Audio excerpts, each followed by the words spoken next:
Hey everybody, welcome to the Traveling Six YouTube channel.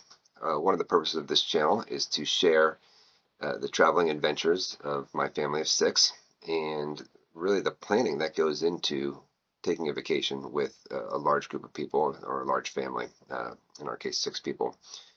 So today I'm going to share with you the planning for our upcoming trip to Aruba. So why Aruba, you might ask? Well, a couple of reasons. One, Aruba is an amazing island. It's very beautiful, very scenic. It's in the Caribbean, so you got great beaches as well. But it's also very family friendly. We've only been there once, and it was just my wife and I. We actually went on our honeymoon quite a few years ago, but we really were struck by the island and its accessibility and its safety and its beauty. And we've always wanted to take the kids back there, or we've always wanted to go back ourselves as well. We decided to take the plunge and take the trip, and so today I'm going to share all the research and planning that goes into taking six people to Aruba. So we're going to start by talking a little bit about Aruba itself. So for those that don't know, Aruba, I'm going to zoom in here, is an island in the Caribbean Sea. I'm going to zoom out a little bit. It's actually very far south in the Caribbean. You can see it right here, and it's just off the coast of Venezuela. So it's that far south, and it's actually very close to the equator as well. So very temperate climate. And interestingly, because it's so far south, it's actually quite a bit out of the hurricane zone as well. So it's not like a lot of islands, that go up here through the north that are built or have to withstand hurricanes or have had hurricane damage over the years. It's really, as far as I'm aware, never really had a major hurricane as well. It's also part of what they call the ABC island chain, which is Aruba, Bonaire, and Curacao right here. And these are very southern islands, like I said, as well. So this is Aruba itself. I'm going to zoom in a little bit. And a couple things to note about Aruba. One is it's very windy there. So it's got very strong winds. So even though it is so close to the equator, and it's usually a little bit warm, the constant breeze makes it feel very temperate compared to some other places where it might not be so windy. A large part of the island is actually covered by this national park as well, and so you can see a little bit here, in the southern end, where it says Aracock National Park. So there's no real development there. It's also a desert island, so there's not really palm trees and high humidity stuff like that. It's very dry heat. There's a lot of cacti. Yeah, very a little bit different feel because of those factors than a lot of other islands you might find in the Caribbean. Another item to note is that it is associated with the Netherlands. It was a Dutch colony at one point and is now maintains a relationship with the Netherlands. So Dutch is one of the major languages. There's a local language called Papiamento, and the people there almost all speak English and Spanish as well. Another really key thing to note is that it is a very low crime country. It's very safe for families. It's a place where I think you can feel comfortable traveling around by yourself, not need to stay on a resort to feel insulated. So it's one of the reasons why we were excited to go there and looking forward to our trip. Just geographically, just to kind of get the lay of the land, most of the beaches are here on, what I would call the south west side of the island. It's West Point down here, down to the south, because the winds tend to come this way, and so the beaches up here tend to be a little bit wavier and not ideal for swimming. Oranjestad is the main city and the capital, so this is where the planes come in. This is where there's a fair amount of resorts here. And then the resorts kind of run, I think, up through here on the west part as well. There's an area called Palm Beach, which we'll talk about a little bit more further in the video, where it tend to be a lot of the resorts as well. There's Santa Cruz here is kind of in the middle, and then as you go north, there's an area called Nord. Nord tends to be, from what I've gathered, especially this Nord Overring up here, one of the most newly developed or maybe a little bit more luxurious housing tends to be up here in the north side, but there tends to be resorts all throughout, and you can find housing really all throughout. And then down here in the south, there's San Nicolas, which is another little city, and there's a couple beaches and tourist attractions down here as well. But But that's an overview of the island. We're going to talk a little bit about flying into the island. So for all the flights land here at the airport in Oranjestad. You can see it right there. The flights actually, I remember this distinctly from when I went there on my honeymoon. The flights really come in right here over the island, and there's some beaches and bars and grills right here. And the flights can be a little bit tricky getting into Aruba. At least from our point of view, we're coming from the Mid-Atlantic region of the United States, and the flights tend to get to Aruba early in the day and then fly out late in the day. So if you have a transfer like we do, our flight is very, very early in the morning going out. It's about, I think, it's actually 5 a.m. Flight leaving, and we don't land when we come back until 11:30 at night. So it can make the traveling a little bit difficult, and because it is so far south, it is, I think, about a 4-hour flight from Charlotte, where we're transferring to Aruba. So not anything crazy, but a little bit longer. Now let's talk a little bit about lodging in Aruba. As most places that you go, really kind of I call it two broader categories of lodging available to you: staying at a hotel or a rental home, an Airbnb or vacation rental. And Aruba's no different. Like I said, one of the great things about Aruba is I think you really can do either and feel safe and comfortable and get it at a pretty decent price. I brought up this map right here you can see on the screen, and these are like some hotel rentals, and you can really see the hotels are largely conglomerated along this western shore up here. And so that, just to reiterate what I was saying a little bit ago, this is really the resort area. This is where some of the biggest beaches are. You have Palm Beach kind of up in this area. You have Eagle Beach down in this area, and a lot of the resorts and hotels are there as well. Of course, you do have some hotels in and around Oranjestad. The Renaissance is one of the big ones that you'll see advertised. I can't quite pop it up here, but that is kind of the famous one because they have a private island down here where they have the flamingos that you might see or hear people talk about in Aruba. So yeah, lots of availability kind of up here on the West Coast, lots of different resorts. Given again that we're traveling with six, as a family, resorts and hotels don't really work out the best for us. We have a lot of people that like their own space, so we tend to prefer vacation homes when possible, and so we actually booked an Airbnb.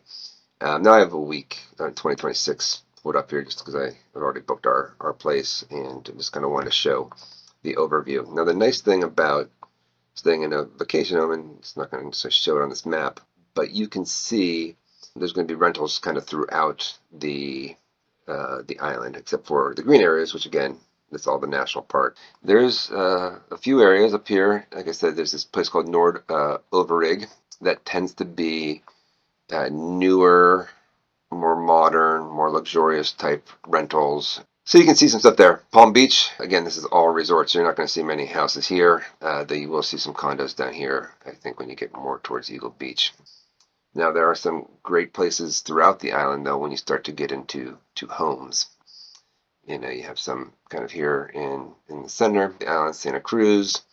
You have some, if I zoom into Oranjestad, you'll see that there's plenty of places right here in Oranjestad. Actually, not as many are coming up for the week I have selected. They might not be booked yet for next year, but you'll generally find a lot of houses in here as well. And then even as you get out through here, you'll see there's a bunch of places, apartments, different types of places you can stay in Aruba. So if you just kind of look at the picture over here, these are all beautiful homes. Okay, so I did want to show you the place that we booked. We're really excited about it. We actually maybe splurged a little bit and spent a little bit more money than we normally would on a location, because this is a trip we've really been looking forward to and thinking about for a while, and we really wanted to make sure we had a place where the house was almost part of the destination, place that we could spend some significant time at and relax. So we booked this nice place here. You can see it's got a lovely pool, and it does have 4 bedrooms, which is nice for the 6 of us. It has a master bedroom, then has a few other bedrooms as well, so that everybody can really spread out and relax, and our two girls will be able to get their own room. So see, there's a king bed here, what I assume is the master, and then looks like another bedroom with a queen bed, a bathroom over here as well. I believe two of the rooms do have bathrooms attached to them. And there's a room here with a double bed, a little bit smaller, and a room here with a bunk bed, which I imagine our two young boys will stay in that one together. Yeah, you can see there's a couple full bathrooms here. Looks like three full baths, which is really nice. It's got an outdoor backyard. Looks like there's some cornhole to be had. A laundry room, which of course we'll take full advantage of staying a week. We'll pack light and do our laundry a few days. And there's kind of an aerial view of it. Like I said, one thing I'll notice, you can tell just from these pictures how much of a desert island this is. There's not like the palm trees or the growth. There's a lot of dirt. More desert feeling. But you can see a nice pool out here, nice little green area, some covered spaces, and in the house as well. So, and that I think back in the background, it's really close to Hooiberg, which is one of the tallest mountains on the island as well. Really beautiful looking location. We're very excited to stay there. Like I said, it's maybe a little bit fancier than we typically get, but we're going to take full advantage of it. Yeah, so another big part of planning a vacation, especially with 6 people, is where you're going to eat and how you're going to eat. And of course, one of the nice things about getting a rental home is that you do have the ability to eat at home quite a bit, and we certainly plan to do that. I did want to show that there are these little red dots are all grocery stores throughout Aruba, so there appears to be a lot of different options. This superfood plaza up here, northwest end of the island, or I guess the western side, seems to be the most popular, especially for tourists. There's also, I think, a Ling and Sons that gets a lot of good reviews as well. But I think the superfoods tends to be the one that I see most often mentioned. So for us, when we go about it, we try to plan breakfast, lunch, and dinner every day, and at least have an outline of what we're going to do with some flexibility built in there. So starting with dinner, we do plan to eat at the rental home probably at least 4 nights where we cook. Could end up being 3 or 5, depending upon how things change, but I think our general plan is to do 4 nights. We also plan to order pizza probably to take in one night. There appears to be a lot of different places to get pizza throughout the island, and of course, I think like I mentioned earlier, there are a fair amount of chains on the island, so I think our vacation rental is actually very close to a Domino's. So I don't have to go far to get Domino's here at home or on vacation, I guess. But besides that, we do plan to eat out at least 2 nights, and we have one open night as well. So the first place that we're planning, and like I said, these are all probably subject to change as we get to Aruba and understand the lay of the lands, is called the Old Canuco House. So this restaurant is very much like a local Arubian cuisine. Now we do have 4 kids. One thing is that our kids are probably maybe a little bit more adventurous than the average kid. They're still kids. They're not super adventurous. So this is a little bit of a risk for us, this one, but it is very much like a local Arubian type fare. And so what that means is, they have, here's their dinner menu. They have things like seafood and beef liver, stewed beef, stewed goat meat, stuff like that. So, a little bit different. I think it might be a little bit challenging for the kids to find stuff, but they do have also some more traditional American, I guess you could say, type food as well. They have, chicken breast, barbecue ribs. They have some fettuccine alfredo, lasagna, etc. So looking at it, I think everybody will be able to find something, but it is definitely maybe a little bit more on the risky side for our family. But we do like when we travel to try to get at least a flavor of the local food. I think this place is from our research, the epitome of that. Now, I will say we do also have food allergies, and that's a big part of our planning. We are a little bit unsure about the food allergy friendliness of Old Canuco House. We've in our research done some mixed messages on that. So that'll be something we're maybe a little bit challenged with now. Our food allergy is nuts and peanuts. There doesn't appear to be a lot of those types of items on the menu. See if we end up going because of that, or if that ends up being an issue. All right, so the last place we're going to eat is a place called Barefoot. This is going to kind of be our big send-off. It's actually going to be the last night of our vacation. The restaurant is a little bit more upscale. You can see here they call it elegant dining with flip-flops, and that's because it's, like I said, a little bit more upscale, but also right on the beach. It's got a fantastic view of the ocean right there. It's actually very close to the airport too, so I believe you can see the planes coming in and out as you sit there. And but overall, much more standard fare than maybe some of the other places we're eating at. Very seafood focused, of course. You have your shrimp and your tuna and stuff like that. Of course, salads. Like I said, much more standard, elegant eating that maybe we'd experience even at home. But obviously a little bit more beach flair. And so yeah, lots of seafood, grouper, mahi mahi, tuna pepper steaks, stuff like that. Also some regular steaks, surf and turf, chicken parmesan. Again, very very standard menu. So overall, we're very excited to eat here. It gets great reviews and just looks like a really great way to end our trip. All right, so with that, we do plan to eat out lunch a fair bit as well. Starting on the first day when we land, we do have a plan to go to a place called the West Deck. The West Deck is placed right on the beach. Definitely has more of a beach vibe. You can see there's actually the cruise terminals looks right behind it. While we're there, I don't believe there's going to be many cruise ships in port. But the West Deck Island Grill, Island Beach Bar is how they describe themselves. The menu is very much beach oriented.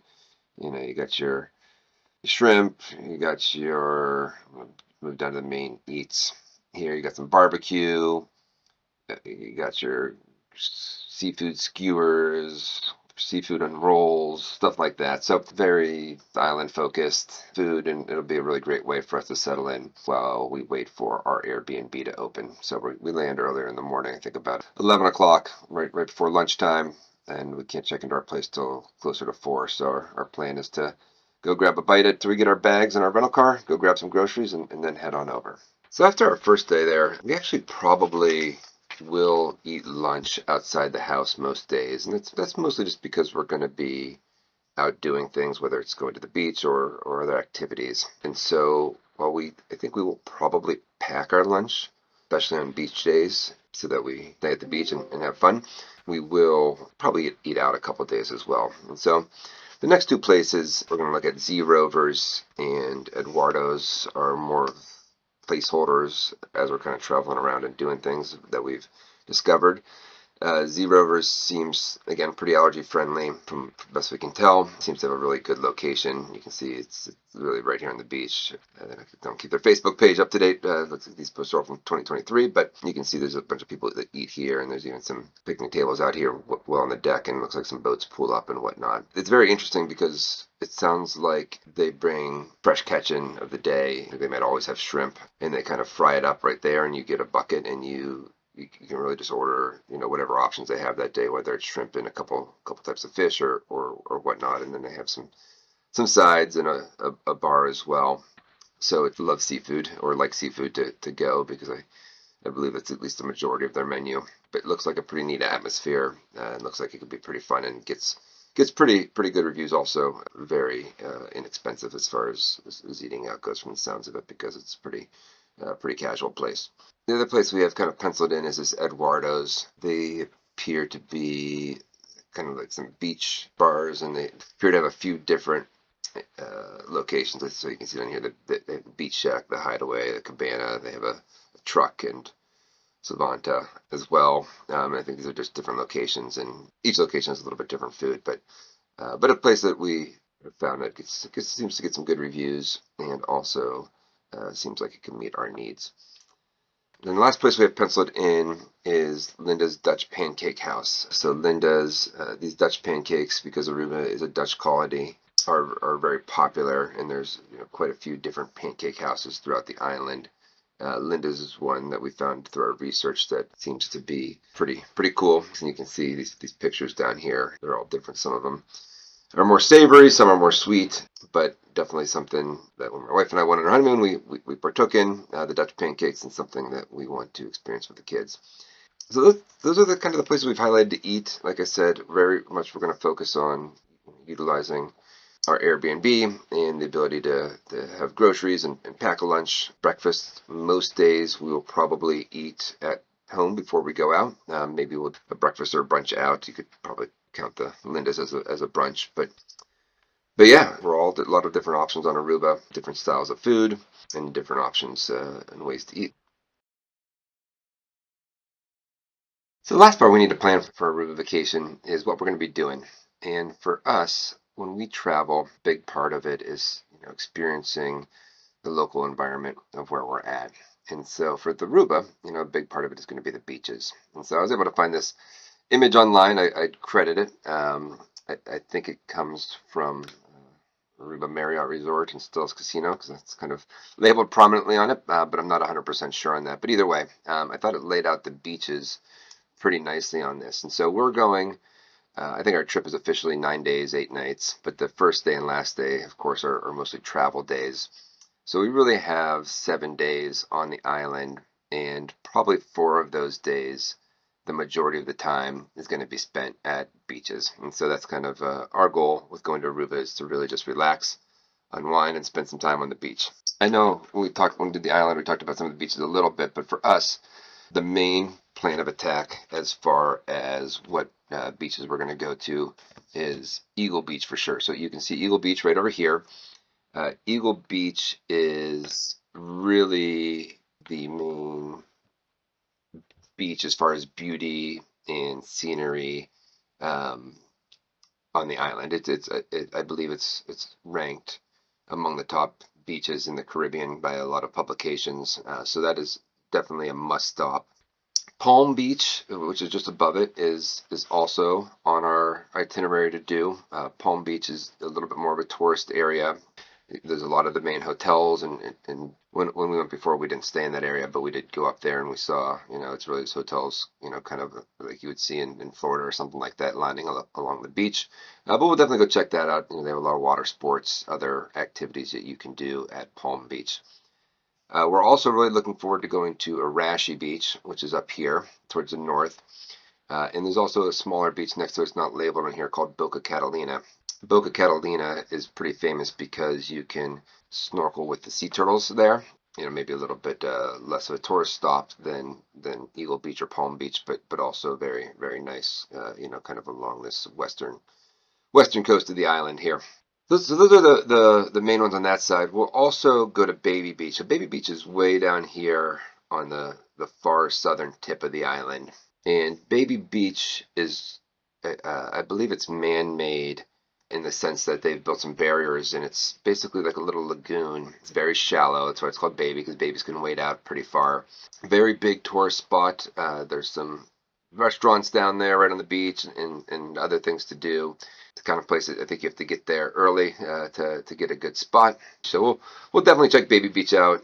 And then we have two other beaches kind of keeping on our list. The one is Manchego Beach, which is right up here. It's right next to Eagle Beach and also Druitt Beach right here. They're kind of in the same category. They seem to be a lot like Eagle Beach, but maybe just a little bit less crowded or a little bit calmer. And then the last one we're kind of looking at is Mango Halto, which is down this way. It's not labeled well on this map, but I believe it's this beach symbol right there.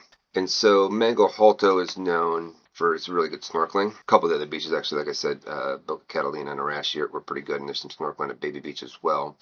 But Mango Halto is really considered one of the best snorkeling locations on the island, and there's some mangrove trees there that I guess are pretty neat to see as well. So we may check that out as well. So that's kind of our beach plan. You can see there are a lot of different beaches throughout the island here. You'll notice there's not really any on this side. The weather and the winds, the way it comes here in the formation of the island, there's really no swimming on the north or eastern side of the island here. It's mostly over here in the west and on the south, given the climate. So that's where you find most of the beaches. So that's, like I said, our main activity. We are also, probably on the same day we go to Arashi Beach, there's two big tourist sites we're going to go drive and see. One is Alta Vista Chapel right up here, which is a chapel that was founded by one of the earliest missionaries that came to the island. And apparently really neat to see and has some beautiful views. And then there's the California Lighthouse up here at the top of the island, kind of sticking out on the little point here. You got some great views of really the entire island in every direction. And so we're going to check that out as well.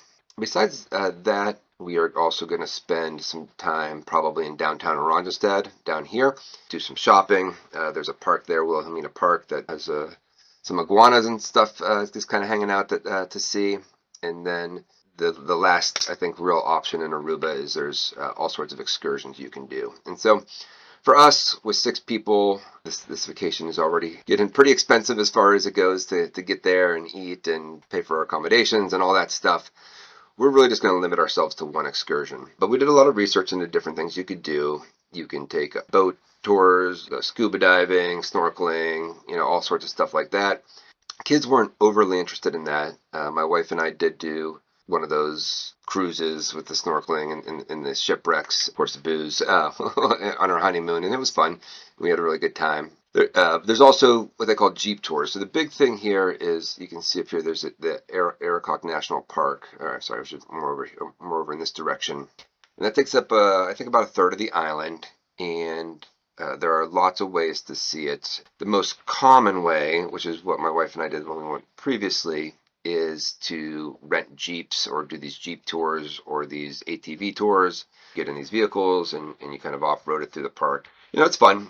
We decided not to do that ourselves this time with the kids. I think it would be quite as fun. And obviously, it gets really expensive with 6 people. I think you're talking a lot of these places were $100 plus a person for a day tour in the Jeeps. And so we wanted to see the national park, but we didn't want to really go about it that way. So for our big excursion, we settled on a hike in the national park, and specifically we found this place online called Fins and Feet Nature Tours. It definitely fits a little bit more our vibe as far as it's eco-friendly, it's hands-on, and you get to really experience it. Had really good reviews. It seems to be pretty well regarded from the people who've done it, and they have a bunch of different things that they do. They do snorkeling tours, the groups. They also do these private hikes. And so they have a private hike to the natural pool, private hike to Aruba's highest point, or a private hike to the mangrove forest, and they're either at sunrise or sunset. Like I said, we really want to see the natural park, and so we chose this natural pool sunrise hike, which we're super, super excited about. You hike into the park, you go to the natural pool, which is this little body of water here. It's right next to the ocean. You can see the ocean coming here, and it laps up, and there's some great snorkeling in there. Apparently, you can see some of the pictures here. Yeah, it sounds really fun. So the pickup time is 5:30 a.m., which is not super fun, but we thought it'd be worthwhile to do it to see the sunrise coming over the national park. You can see some of the images here. Apparently, it's pitch dark when you start, and you get to see the sunrise come up. You get to swim in the natural pool, and then you hike back. Now, it says group size 2 to 4, but as they contact us for larger groups, so we did, and they said they'd be able to accommodate us with 6. The only caveat was we had to be able to drive ourselves. Usually they pick you up, but their vehicle can't fit 6 additional people, which of course makes sense. So yeah, we're gonna drive there with them. It's about a 3 to 4 hour hike. Yeah, we're super excited about it. So that's our one big excursion. But like I said, when you go to Aruba, there's lots of different options, depending upon if you prefer vehicles, or if you prefer boats, or if you want to do the hiking like us. So overall, lots to do.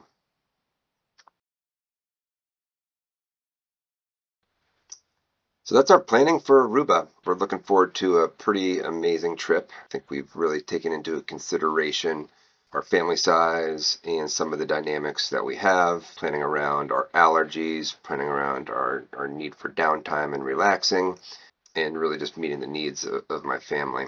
So hopefully you've learned something from it, whether you're planning a Aruba vacation yourself or whether just looking to learn about Aruba. If you have any questions, feel free to leave them in the comments below. I imagine this video may not go up until we're back from the trip. Be happy to answer anything that we've learned from that, and look forward to sharing our actual videos of the trip with you. So stay tuned to the channel if you want to see what we actually did and what we actually thought at the end of it. So thank you for tuning in. Make sure to like and subscribe. Thanks.